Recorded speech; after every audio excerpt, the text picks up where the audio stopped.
복된 아침 말씀 묵상 모든 가족들 가운데 주님의 평강이 함께하기를 소원하면서 말씀 묵상 시작하겠습니다. 오늘 같이 묵상하실 말씀은 열왕기상 7장 13절에서 22절 말씀 제가 봉독하겠습니다. 솔로몬 왕이 사람을 보내어 히람을 두로에서 데려오니 그는 납달리 지파 과부의 아들이요 그의 아버지는 두로 사람이니 노스의 대장장이라.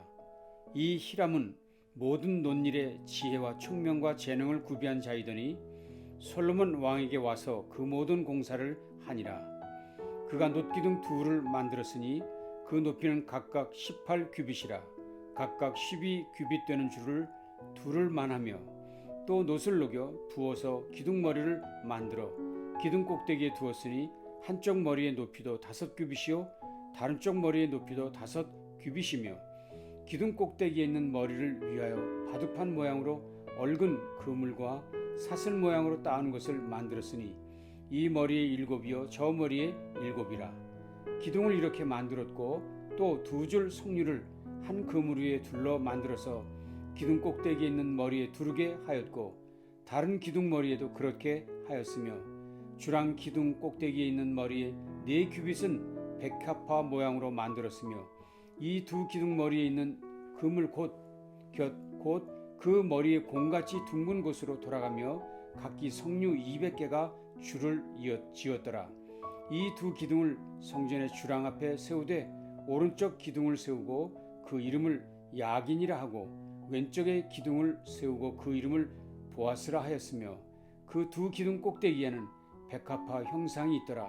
두 기둥의 공사가 끝나니라. 아멘. 역사는 지나간 사실들, 팩트로 구성되지만 역사가는 그 사실의 의미를 부여합니다. 열왕기는 왕들의 이야기를 기록한 단순한 이스라엘의 역사책이 아닙니다. 하나님의 관점에서 그들의 행위를 해석한 책입니다. 솔로몬이 성전을 건축했지만 열왕기 저자는 솔로몬의 속마음을 파헤쳐 그의 본심을 드러내 우리에게 교훈하고 있습니다.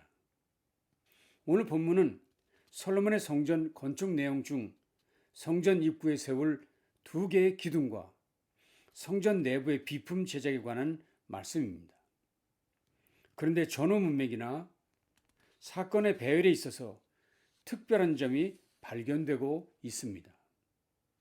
먼저 오늘 7장 13절 이하의 말씀은 성전 건축에 대한 말씀인데 바로 앞부분인 7장 1절부터 12절까지의 말씀은 솔로몬의 왕궁 건축에 대한 이야기란 점입니다.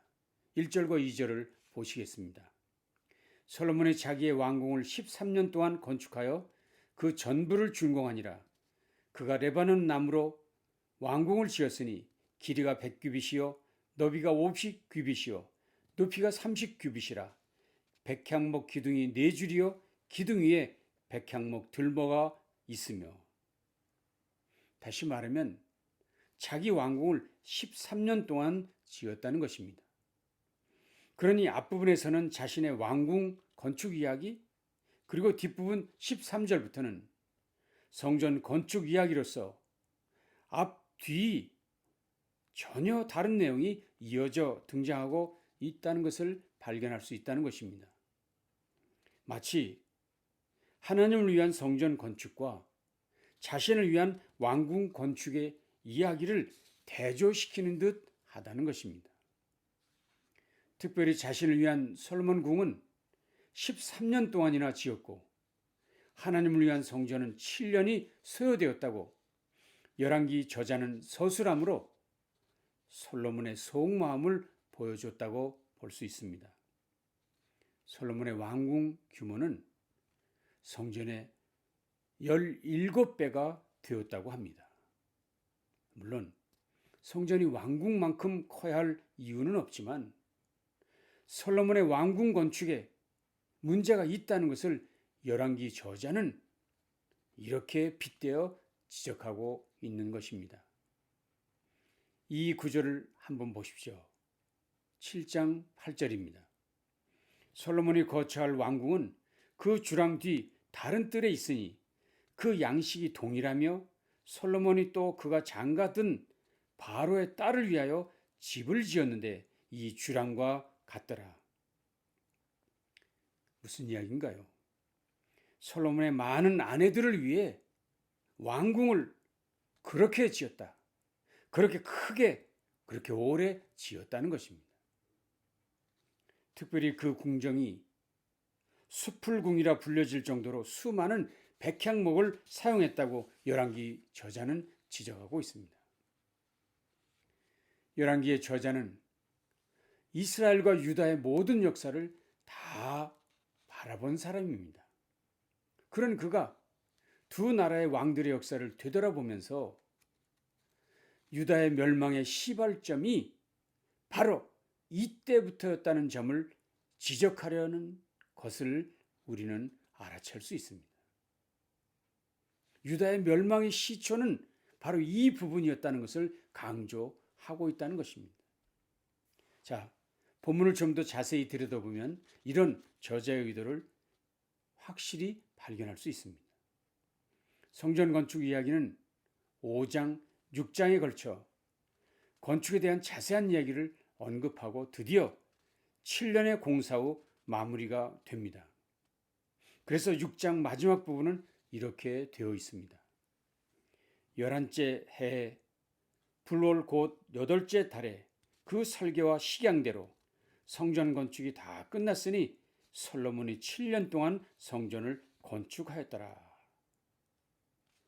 여기서는 성전 건축이 7년의 기간을 통해 마무리되었다고 밝히고 있습니다.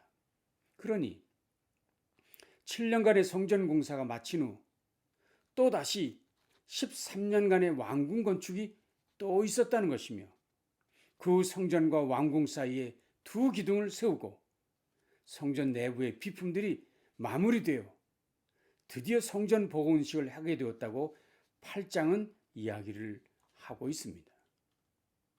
즉 열왕기 저자는 성전 건축과 성전 봉헌식 그 사이에 왕궁 건축 이야기를 끼워넣고 있다는 것입니다. 왜 그렇게 했을까요? 이 부분에 대한 성경학자들의 연구가 활발합니다. 그러나 공통된 견해는 열왕기의 저자는 성전과 왕궁 공사를 시간 순서대로 배열한 것은 아니라 열왕기 저자가 특별한 목적을 가지고 왕궁 건축 이야기를 여기에 이 중간에 삽입했다고 이야기하는 것입니다. 이 부분에 있어서 구약 교수인 송병현 교수가 이런 말을 합니다. 열왕기 저자가 성전 건축 이야기를 잠시 멈추고 왕궁 건설 이야기를 하는 것은 솔로몬의 마음 중심이 5장에서 간절히 드렸던 소원 기도와 같지 않다는 사실을 비난하는 것일 가능성이 높다. 즉 솔로몬의 마음이 변했다는 것을, 솔로몬이 지금 옳지 않은 행동을 하고 있다는 것을 지적하려는 것이 열왕기서 저자의 의도라는 것입니다. 과연 열왕기에 기록된 왕들의 이야기에서 솔로몬의 부흥은 성전 건축에서 끝이 나고 왕궁 건축에서부터 유다의 멸망은 시작되었다는 이야기를 하려는 것이 열왕기서 저자의 뜻이라는 것입니다. 결국 이방 여인들을 위한 왕궁 건축에서 드러난 솔로몬의 불순한 마음이 유다 멸망의 시발점이 되었다는 이야기입니다. 솔로몬의 겸손하고 순수한 마음이 왕위 오를 때 드렸던 기도에서 잘 표현되고 있었지만 그의 마음은 오래가지 못했습니다. 그의 임기 초반부터 이미 흔들리고 있었다는 것을 지적하는 것이죠. 그런데 그런 흔들리는 솔로몬의 마음을 시작하는 또 하나의 일이 있으니 그것이 오늘 본문의 주제인 성전의 두 기둥에 대한 이야기입니다. 두 기둥에 관한 이야기. 성전 앞에 세워진 두 기둥. 높이가 약 6m, 둘레가 약 4m에 달하는 거대한 놋기둥이었습니다. 이 기둥은 여러 면에서 독특한 면이 있습니다. 우선 이 기둥은 성막에는 없었던 구조물입니다. 성전에 비치된 모든 것들은 모세가 시내산에서 이미 하나님께 받았던 성막의 구조를 기본으로 하고 있습니다. 다시 말하면 하나님의 지시대로 성전 건축은 이루어졌다는 것입니다. 그러나 이 두 기둥은 그 성막에는 없었던 건축물이라는 것입니다. 또한 이 두 기둥은 성전을 받치는 것이 아닌 기둥 그 자체로 존재했습니다. 일반적으로 기둥은 건물을 떠받치는 기능을 갖지요. 그러나 여기 이 기둥들은 독립적으로 존재하는 기념비 같은 구조물이었습니다. 즉 성전과는 별도의 구조물이었다는 것입니다. 그리고 이 기둥은 성전 전면에 위치하므로 성전에 들어가려는 사람은 누구든지 이 두 기둥을 통과해야만 하는 구조물이었다는 것입니다. 무엇보다도 가장 독특한 점은 이 기둥들에는 각기 이름이 부여됐다는 것입니다. 매우 특별한 일입니다. 성전 어느 기물에도 이름이 붙여진 경우는 없었기 때문입니다. 그렇다면 누가 이 기둥을 디자인하고 건립하게 명령했을까? 솔로몬 스스로가 자신의 공적을 높이기 위해 세웠다고 할 수는 없습니다. 그런데 이것을 확인할 수 있는 말씀이 있습니다. 이 기둥이 누구의 것인지를 밝히는 말씀이 있다는 것입니다. 성전 기둥에 관한 마지막 언급인데 요한계시록 3장에 있습니다. 이기는 자는 내 하나님 성전의 기둥이 되게 하리니 그가 결코 다시 나가지 아니하리라. 요한계시록에서 분명 예수님께서 내 하나님 성전의 기둥, 내 하나님 성전의 기둥이라고 하셨으니 이는 그분의 작품이 분명합니다. 하나님께서는 이 두 기둥을 통해 무엇인가를 교훈하려고 하셨다는 것을 분명히 알 수 있습니다. 그래서 이 기둥에 이름까지 지어준 것이지요. 그 이름이 무엇이라고요? 야긴과 보아스입니다. 야긴이란 그가 세우셨다. 그가 누구입니까? 물론 하나님이시죠. 성전이 세워지지만 성전을 세운 자는 솔로몬 아니라는 거예요. 하나님이 세우셨다는 것을 강조하는 것이 그 기둥의 사인이라는 것입니다. 또 다른 기둥의 이름은 보아스입니다. 보아스란 뜻은 능력입니다. 과연 누가 능력자입니까? 솔로몬이 능력자입니까? 아니라는 것이죠. 능력은 하나님에게 있다는 것, 하나님의 능력이 이 성전에 역사하고 있다는 것을 그 기둥이, 보아스라는 기둥이 말하고 있다는 것입니다. 하나님의 일은 성전을 건축한 솔로몬이나 성전 건축에 재능이나 물질로 참여한 백성들의 일이 아니라는 사실을 이 두 기둥이 증거하고 있다는 것입니다. 그렇다면 이 기둥의 메시지는 근본적으로 누구에게 주려 하신 것입니까? 무엇보다도 솔로몬을 향한 것입니다. 왜냐하면 그는 벌써 흔들리고 있었거든요. 그는 벌써 마음이 변하고 배반의 싹이 그 이방 여인들을 위한 왕궁 건축에서부터 싹트기 시작했다는 것을 우리는 오늘 본문 속에서 발견했고 하나님도 그것을 아신 것입니다. 이 사실을 열왕기 저자도 알고 있어서 직접 그 사건을 여기에 기록한 것입니다. 그렇습니다. 기둥을 통해, 기둥의 이름을 통해 솔로몬에게 말씀하십니다. 너 솔로몬 똑바로 들어라. 이 나라 이 성전 내가 아니라 내가 세우고 내가 붙드는 것이다. 너 솔로몬 똑바로 보아라. 능력 내게서 오는 것이지 내 머릿속에서 오는 것 아니다. 솔로몬에게 말씀하신 것입니다. 뿐만 아닙니까? 이 말씀은 성전을 출입하는 모든 사람들에게도 주시는 말씀입니다. 예배자들 너희들은 확실히 보아라.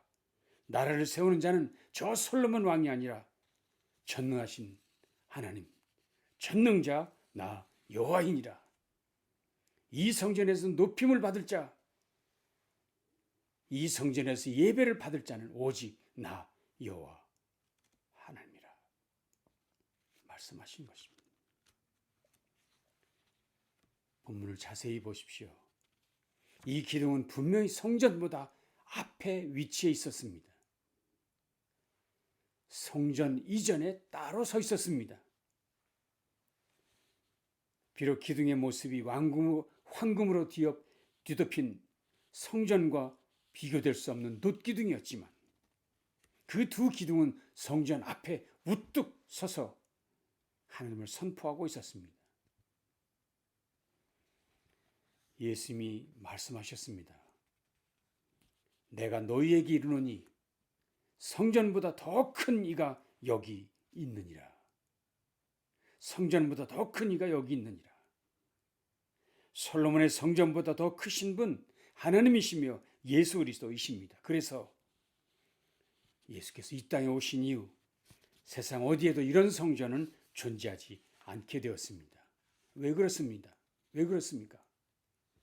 그렇게도 일러주었건만 깨닫지 못하고 회개도 안 하고 바라보면 안 될 건물, 의지하면 안 될 사람을 바라보았기 때문입니다.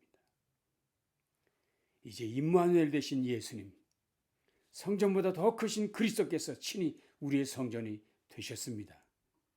그분을 모신 우리 모든 성도들을, 하나님을 모신 우리 모두가 성전이 되어가고 있습니다. 오늘 말씀을 정리하겠습니다. 솔로몬의 성전에 야긴과 보아스라는 두 기둥이 굳게 서서 이스라엘은 오직 하나님의 능력으로 하나님에 의해서 세워진다는 것을 선포하고 있었습니다. 마찬가지로 오늘날 우리도 야긴과 보아스라는 두 기둥처럼 하나님에 의해 세워지고 하나님의 능력으로 유지되는 복된 성도들 모두 되시기를 간절히 바랍니다. 솔로몬 왕의 능력, 솔로몬의 재물이 아니라 히람의 수고도 아니라 하나님이 붙드셨다는 것, 하나님만이 우리의 능력이라는 사실을 다시 한번 고백하시기를 바랍니다.